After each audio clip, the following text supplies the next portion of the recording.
Hey, what's up, everybody? We are back and we are live once again. Thank you so much for tuning in. I appreciate it. My name is Jay Hollingshed. I am your personal high performance mindset coach and public speaker. I'm helping athletes and entrepreneurs bring their best game, their best mental game, by developing a high performance mindset. Now, today is day number 1 of the week, Sunday. We will be discussing pillar number 1. Pillar number 1 is always awareness and mindfulness. Now, this is also episode 211 of 365. So before we get into the awareness and mindfulness, let me give my shouts out to all of my front row seat people, my season ticket holders, all of those that tune in right at 9 o'clock. My sister, Chitra Tate, what's up, girl? Tuning in from Memphis, Tennessee. Ariel Wicks, I appreciate you for tuning in as well. Got to give a shout out to my brother Arthur Hollingshed. AJ, what's up, man? I appreciate you. Love you much, bro. Michael Flowers, what's up, Big Mike? I appreciate you for tuning in. Now, those that are watching this on a repeat, thank you so much. I appreciate you. So, if you want to see this episode in its entirety, go to my YouTube channel. It will be posted there within 24 hours of this broadcast recording. So let's get right into it. Awareness and mindfulness. On today, I will be discussing the benefits of awareness and mindfulness. The benefits of awareness and mindfulness. All right. So let me give you a definition. And there are so many definitions of mindfulness out there. I'm amazed at how many of them there are. And so I pull up a different one every time. It gives me a slightly different perspective, but they do share the same common denominator. So I pulled up one today, and this is the definition. Mindfulness: maintaining a moment-by-moment awareness of thoughts, feelings, bodily sensations, and surrounding environment. I'm going to repeat that again. Maintaining a moment-by-moment awareness of your thoughts, your feelings, your bodily sensations, and surrounding environment. Now, we're talking about mindfulness. Everything is of the mind. So if it's of the mind, it's mental. That means from this definition, we mentally see, we mentally hear, we mentally touch, we mentally taste, and we mentally feel. You know, I'm talking about the 5 senses all the time because those are our 5 gateways to our mind. So when we're talking about mindfulness, we are able to use those 5 senses in a mental standpoint or from a mental point of view. Now check this out. I was listening to some old gospel tracks the other day, right? And there's this gospel group of sisters who were really big in the 80s. Some black sisters. I think they were like 4, maybe 5 of them, 4. But anyway, they were the Clark sisters. They have this song, and the lyrics are, "I'm looking for a miracle. I expect the impossible. I feel the intangible, and I see the invisible." Now, I was thinking about those lyrics, right? Listening to them and everything. I try to incorporate mindfulness in everything that I do, hear, say, whatever. Everything is related to sport and performance psychology to me. So I was listening, and those lyrics just stuck out because they describe what many people don't have the ability to do, that to expect a miracle. You feel the intangible, you see the invisible.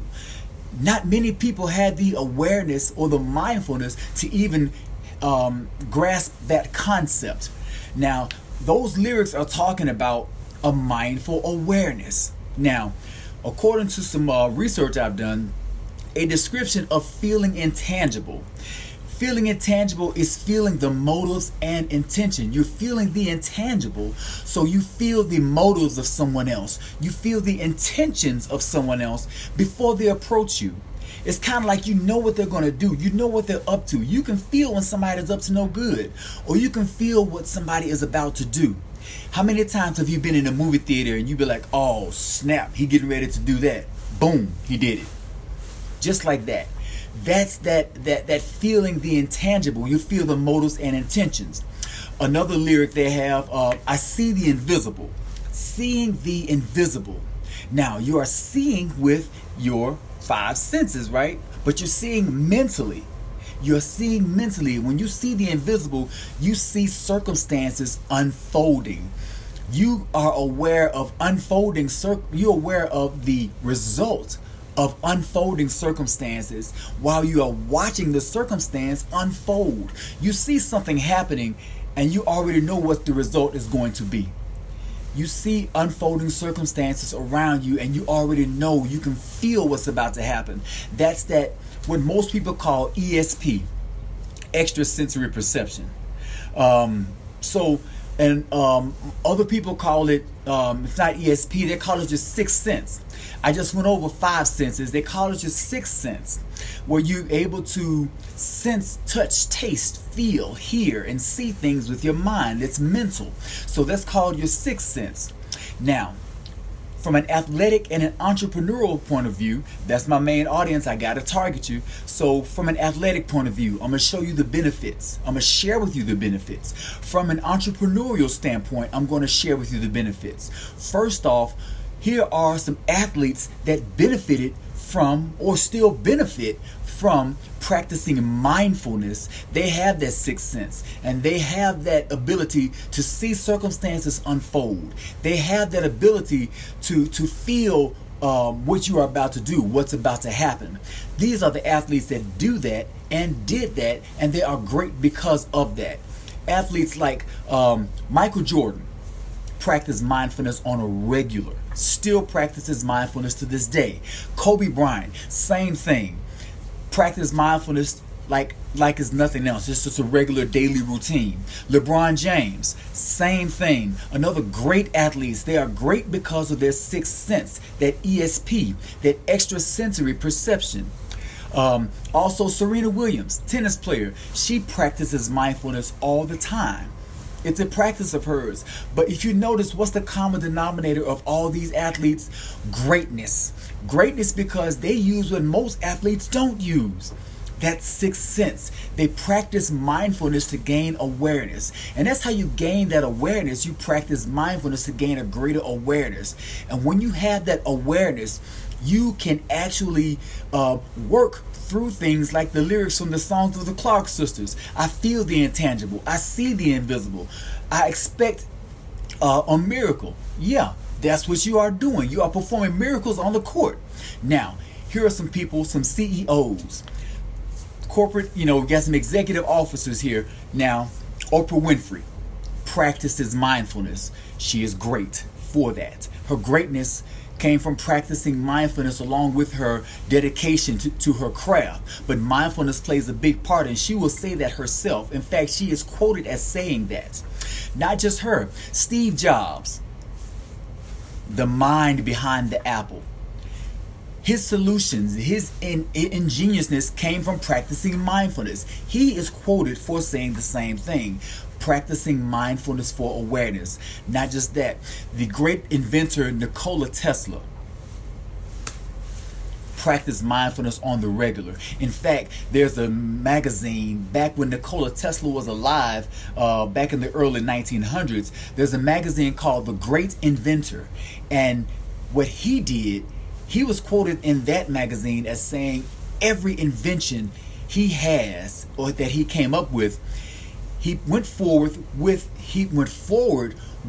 a mindful awareness and practiced mindfulness to see the invention from idea to conception in his mind first. He even made the mistakes in inventing it in his mind, corrected the mistakes in his mind, then went forward and did it practically and made the actual invention.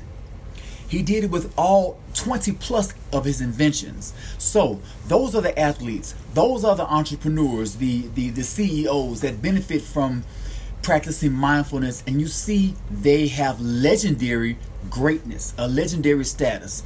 Now, mindfulness in the workplace. Here are 7 tips or 7 benefits of mindfulness in the workplace. Number 1, stress reduction. Number 2, practicing mindfulness in the workplace gives you an increased ability to absorb new information. Number 3, it gives you more adaptability.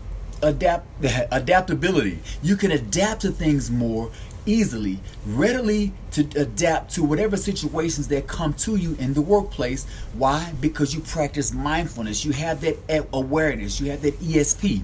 Number 4, you have an increased problem-solving ability from practicing mindfulness. Number 5, you facilitate creativity. You are more creative at work.